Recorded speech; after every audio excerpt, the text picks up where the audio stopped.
प्रिय विद्यार्थियों, मैं डॉक्टर अरुण व्यास, सह आचार्य भूगर्भ शास्त्र, राजकीय बांगड़ महाविद्यालय डीडवाना। विद्यार्थियों, आज के इस व्याख्यान में मैं आपको प्लेट टेक्टोनिक्स के बारे में जानकारी प्रदान करूंगा। प्लेट टेक्टोनिक्स एक वो थ्योरी जिसके माध्यम से पृथ्वी की सरफेस पर जो भी घटनाएं होती है उसको समझने का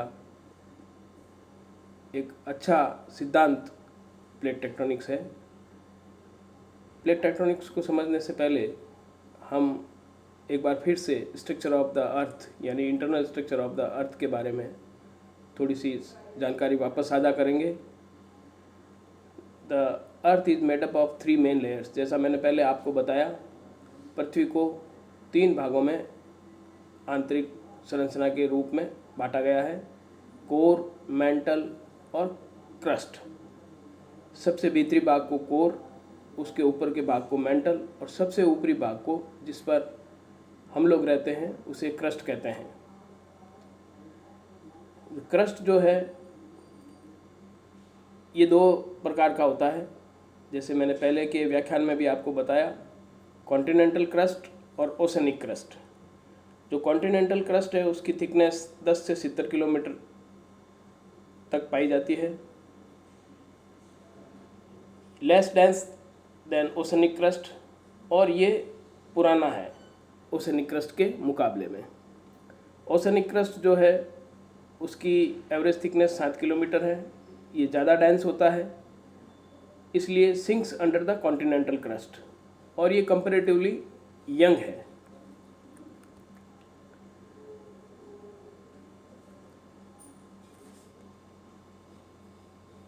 इस स्लाइड में आप देख रहे हैं कॉन्टिनेंटल क्रस्ट की थिकनेस ज़्यादा मोटी है, जबकि ओशनिक क्रस्ट कंपैरेटिवली थिन है। अब मेन मुद्दे पर आते हैं कि प्लेट टेक्टोनिक्स है क्या। तो प्लेट टेक्टोनिक्स के बारे में, if you look at the map of the world, you may notice that some of the continents could fit together like pieces of puzzle। यहाँ इस चित्र में आप देख रहे हैं विभिन्न जो कॉन्टिनेंट्स हैं उनको अलग अलग कलर्स में दिखाया गया है।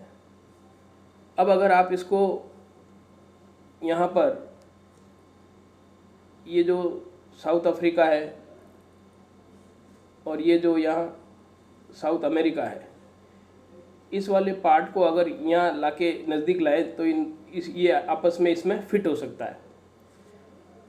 कॉन्टिनेंटल ड्रिफ्ट की थ्योरी जियोलॉजी में चलती है पैरेलल। उसमें यही बताया गया है कि ये जो कॉन्टिनेंट्स की मार्जिन है ये किस तरह से एक दूसरे के सापेक्ष फिट हो जाती है। जैसा कि हम जियोलॉजी में पढ़ते आए हैं, प्रारंभ में केवल एक ही सुपर कॉन्टिनेंट था जिसे हम पेंजिया कहते थे, और उस पेंजिया के चारों ओर एक ही सुपर ओशन था जिसे हम पैंथालसा कहते हैं। लेकिन बाद में इनकी कॉन्टिनेंटल ड्रिफ्ट के बाद जो थ्योरी जैसे हम कहते हैं, उसमें ये कॉन्टिनेंट्स जो पेंजिया था वो बिखर गया। ऊपर जो नॉर्दर्न हेमिस्फीयर में गया उसे हम लोरेशिया बोलते हैं, जो नीचे सदर्न हेमिस्फीयर में गया उसे हम गोंडवाना लैंड बोलते हैं, और इनके बाद में और टुकड़े होने से ये जो आज की स्थिति बनी उसमें हम देखते हैं कि अलग अलग कॉन्टिनेंट्स नज़र आते हैं। प्लेट टेक्टोनिक्स के बारे में चर्चा करते हुए बात को आगे बढ़ाते हैं। टोटल जो पृथ्वी के ऊपर प्लेट्स के बारे में चर्चा की गई है, भूवैज्ञानिक मानते हैं कि the earth crust is divided into 12 major plates which are moved in various directions. Total बड़ी जिसे मेजर प्लेट्स कहते हैं उनमें 12 प्लेट्स हैं। This plate motion causes them to collide, pull apart और scrape against each other. Each type of interaction causes a characteristic set of earth structure और tectonic features.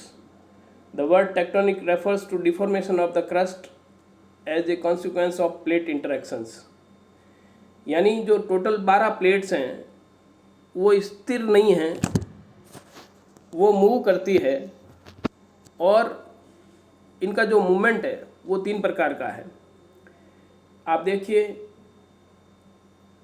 Converging plates यानी plates आपस में आकर एक दूसरे से भिड़ती है, या डाइवर्जिंग प्लेट्स एक दूसरे के सापेक्ष नहीं होकर एक दूसरे से विपरीत दिशा में मूव करती है। और तीसरा मूवमेंट है ट्रांसफॉर्म, यानी एक दूसरे के सापेक्ष ऊपर नीचे की तरफ खिसकती है। यानी कन्वर्जेंट, डाइवर्जेंट और ट्रांसफॉर्म, ये इस तरह 3 प्रकार के मूवमेंट प्लेट में होते हैं। ये इस स्लाइड में जो वर्ल्ड की बड़ी बड़ी प्लेट्स हैं उसके बारे में जानकारी बताई गई है। इसमें आप देखिए, Caribbean plate, Nazca plate, south American plate, Pacific plate, Arabian plate, African plate, Indian plate, Australian plates. तो ये टोटल जो 12 प्लेट्स हैं उनका ये चित्र इसमें दिखाया गया है। ये एक और स्लाइड इसमें दूसरे रूप में इस स्लाइड्स में उसी दूसरे रूप में प्लेट्स को दिखाया गया है। जो 7 बड़ी प्लेटें हैं जिन्हें हम प्राइमरी टेक्टोनिक प्लेट्स कहते हैं, उनका नाम African plate, Antarctic plate, Eurasian plate, Indo Australian plate, north American plate, Pacific plate तथा साउथ अमेरिकन प्लेट।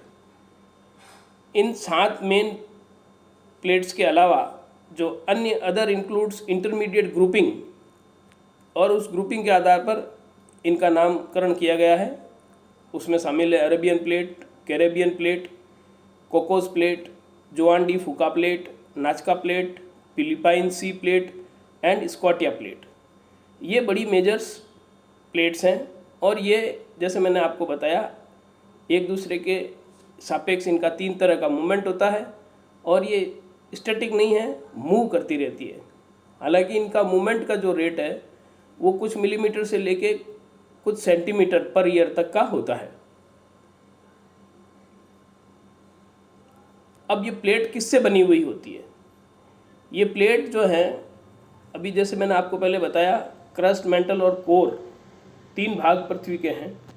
तो जो क्रस्ट का पार्ट है वो सारा, जिसमें हम अगर उसको दूसरे रूप में देखें तो यहाँ देखिए, जिसे हम लिथोस्फीयर कहते हैं।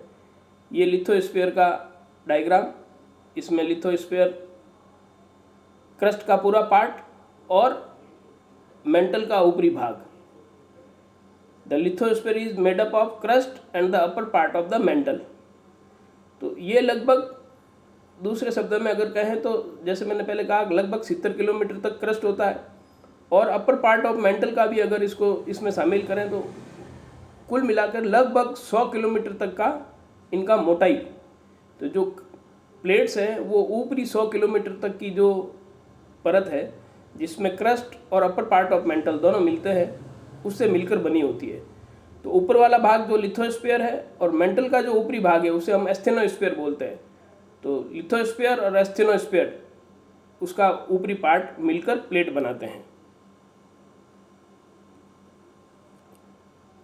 Plates of lithosphere are moved around by the underlying hot mantle convection sales.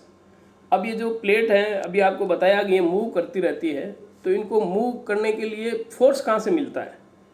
तो उसको फोर्स कहाँ से मिलता है, उसके लिए ये जो प्लेट्स में हमने आपको क्रस्ट, मेंटल और कोर के बारे में बताया।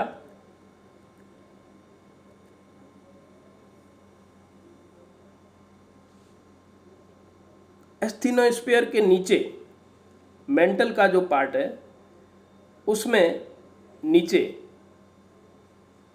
In the mental hot material rises toward the lithosphere like hot air rising out of the open oven.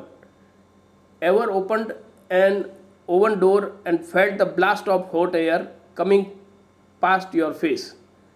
The hot material reaches the base of the lithosphere where it cools and sinks back down through the mantle. The cool material is replaced by more hot material and so on, forming a large convection cells.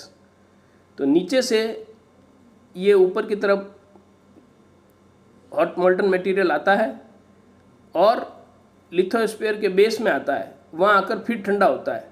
तो ये एक तरह से convection currents का माहौल पैदा हो जाता है, और ये कन्वेक्शन करंट्स जो हैं ये ड्राइविंग फोर्स हैं प्लेट्स को मूव करने के लिए। और जो मैंने बताया प्लेट का मूवमेंट जो है वो 3 प्रकार का होता है, कन्वर्जेंट, डाइवर्जेंट और ट्रांसफॉर्म। इस चित्र में आप देख सकते हैं कि ये प्लेट ऑफ ऊपर वाली लिथोस्फीयर, फिर मेंटल का ये कन्वेक्शन करंट वाला पार्ट,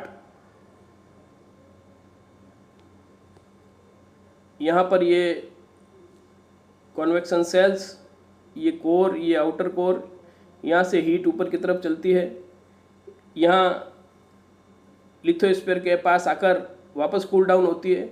तो ये इस तरह से कन्वेक्शन करंट्स बनते हैं और इसके ऊपर प्लेट्स जो हैं वो मूव करती है।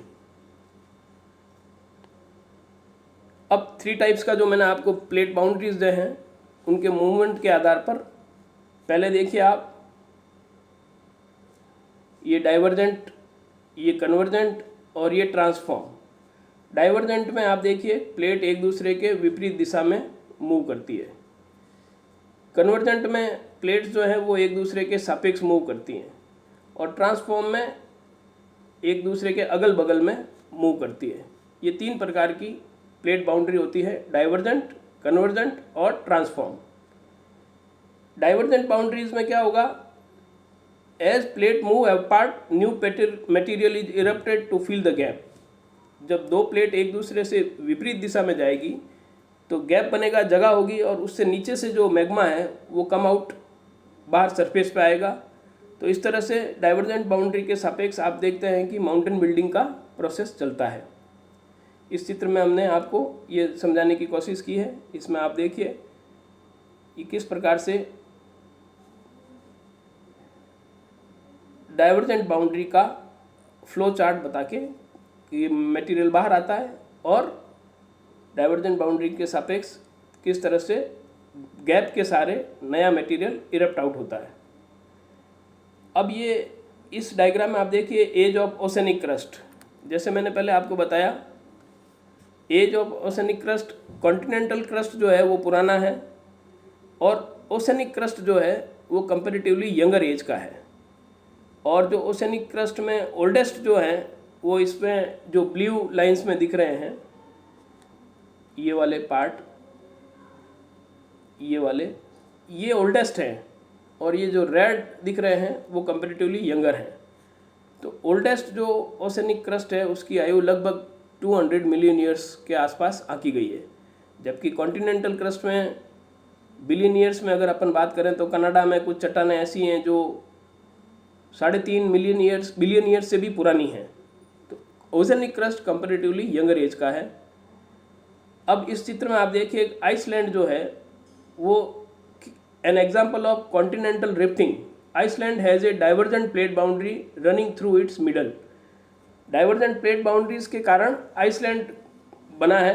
अब इस डायग्राम में आप देखिए, ये देखिए आप, यहाँ यूरेशियन प्लेट और north American plate, Eurasian plate इधर जा रही है, नॉर्थ अमेरिकन प्लेट इधर जा रही है। तो ये डाइवर्जेंट प्लेट मोशन के कारण यहाँ पर ये आइसलैंड का निर्माण हुआ।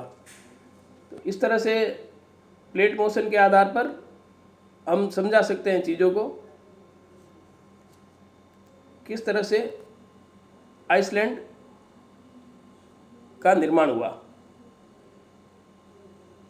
कन्वर्जेंट बाउंड्रीज, जैसे मैंने आपको बताया, there are 3 style of convergent plate boundaries. Convergent boundaries में 3 प्रकार का मोशन हो सकता है, कॉन्टिनेंटल कोलाइजन, या कॉन्टिनेंटल और ओशनिक क्रस्ट का कोलाइजन, या ओशनिक और ओशनिक क्रस्ट का कोलाइजन। तो कॉन्टिनेंटल क्रस्ट या कॉन्टिनेंटल क्रस्ट आपस में भिड़ सकते हैं, या कॉन्टिनेंटल क्रस्ट और ओशनिक क्रस्ट आपस में भिड़ सकते हैं, या ओशनिक क्रस्ट और ओशनिक क्रस्ट आपस में भिड़ सकते हैं। कॉन्टिनेंटल कोलाइजन होता है। तो इस डायग्राम में आप देखिए किस तरह से यूरोपियन एल्प्स या अपना जो हिमालय है उसका निर्माण हुआ। यानी हम दूसरे शब्दों में कह सकते हैं कि हिमालय की उत्पत्ति कन्वर्जेंट प्लेट बाउंड्रीज जिसमें कॉन्टिनेंटल क्रस्ट और कॉन्टिनेंटल क्रस्ट का कोलिजन हुआ तो हिमालय बना। तो हिमालय में इंडियन प्लेट और यूरेशियन प्लेट का आपस में जब भिड़ंत हुई तो उसके कारण हिमालय का निर्माण हुआ।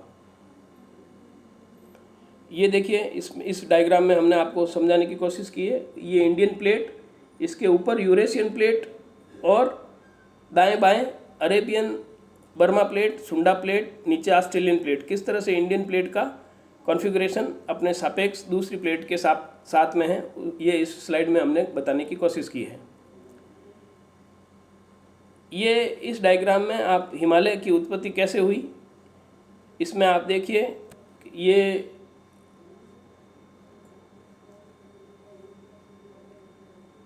लगातार जिस गति से इंडियन प्लेट मूव करती करती नॉर्थ ईस्ट दिशा में यूरेशियन प्लेट से भिड़ती गई और यहाँ आकर ये हिमालय का इस प्रकार से निर्माण हुआ। दूसरी, जो कॉन्टिनेंटल क्रस्ट और ओशनिक क्रस्ट में जब भिड़ंत होती है तो वो उसको हम सबडक्शन बोलते हैं। तो कई बार जैसे हम बात करते हैं सबडक्शन जोन, तो सबडक्शन जोन क्या होता है, जब कॉन्टिनेंटल प्लेट ओशनिक क्रस्ट से भिड़ती है तो ओशनिक क्रस्ट तो नीचे चला जाता है, डेंसर है इसलिए, और कॉन्टिनेंटल क्रस्ट उसके ऊपर उसमें भिड़ंत करता है। तो इसके कारण ये देखिए आप, the subducting slab dehydrates inducing partial melting in the overlying mantle wedge. The mantle wedge feeds magma into the continental crust forming volcanoes. तो ये इस प्रकार से इस गतिविधि के कारण हम देख सकते हैं कि सबडक्शन जोन और वोल्केनो किस प्रकार से आते हैं। ये सबडक्शन का एक और slide, oceanic lithosphere subducts underneath the continental lithosphere. Oceanic lithosphere heats and dehydrates as it subsides. जैसे जैसे नीचे जाते हैं तो ये डिहाइड्रेट हो जाता है। The melt rises forming volcanism. जो एंडीज के पर्वत हैं उनका निर्माण इस प्रकार से होता है। Ocean ocean plate collision, when two oceanic plates collide, one runs over the other which causes it to sink into the mantle forming a subduction zone. यहाँ ओशन ओशन प्लेट का कोलिजन होगा तो भी सबडक्शन जोन बनेगा। The subducting plate is bent downward to form a very deep depression in the ocean floor called a trench. Trench का निर्माण जब ocean ocean plate आपस में भिड़ती है तो किस प्रकार से ट्रेंच बनती है, ये इसमें हमने समझाने की कोशिश की है। The world deepest parts of the ocean are found along trenches. और जो सबसे गहरा ट्रेंच है, जैसा कि हम जानते हैं पैसिफिक ओशन में मैरियाना ट्रेंच, और जिसकी की डेप्थ जो है 11 किलोमीटर तक आकी गई है। ये transform boundaries where plates slide past each other, जो तीसरे प्रकार का मोशन है उसमें इस स्लाइड में हमने दिखाया है। और इसके उदाहरण के रूप में सैंड एंडीज जो हैं ट्रांसफॉर्म फॉल्ट्स, उसको हमने इस डायग्राम में समझाने की कोशिश की है। ये अर्थ प्लेट के बारे में एक पूरा मैप, विभिन्न प्रकार की प्लेट इसमें समझाई गई है। अब प्लेट टेक्टोनिक से ज्वालामुखी और भूकंपों को कैसे समझ सकते हैं उसके ऊपर अपन चर्चा करेंगे। ये इस डायग्राम में देखिए आप, पैसिफिक रिंग ऑफ फायर, जिसे हम रिंग ऑफ फायर बोलते हैं, ये पैसिफिक के चारों तरफ जो प्लेट की मार्जिन्स है, बाउंड्रीज हैं, ये वो सारे स्पॉट जो रेड दिखाए गए हैं, volcanism is mostly focused eight plate margins. तो ये इसमें चित्र में जो आप देख रहे हैं यहाँ पर, ये पूरा का पूरा एरिया जहाँ पर ज़्यादातर ये जो रेड बताए गए हैं, ये वो वॉल्केनो वाली जगह हैं। ये देखिए आप किस तरह से वॉल्केनो निकलते हैं। तो इसलिए ये पूरा एक रिंग जैसा बनाता है, तो इसलिए अपन इसको रिंग ऑफ फायर भी बोलते हैं।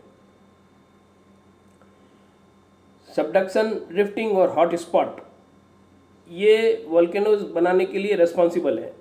पहले ये स्लाइड आई थी, उसी को वापस यहाँ समझाने की कोशिश की है। ये ring of fire, hot spot जो होते हैं वो मार्जिन के बजाय बीच में भी हो सकते हैं। तो विद इन मार्जिन नहीं होकर सेंटर का जो मेनलैंड है वहाँ पे भी हॉट स्पॉट हो सकते हैं। Hot mantle plumes breaching the surface in the middle of the tectonic plate, और ये हॉट स्पॉट जैसे Hawaiian island chain are example of hot spot volcanoes. The tectonic plate moves over a fixed hot spot forming a chain of volcanoes. The mantle plume जो होता है नीचे वो तो stationery रहता है, लेकिन प्लेट जो है वो उसके सापेक्ष मूव करती है।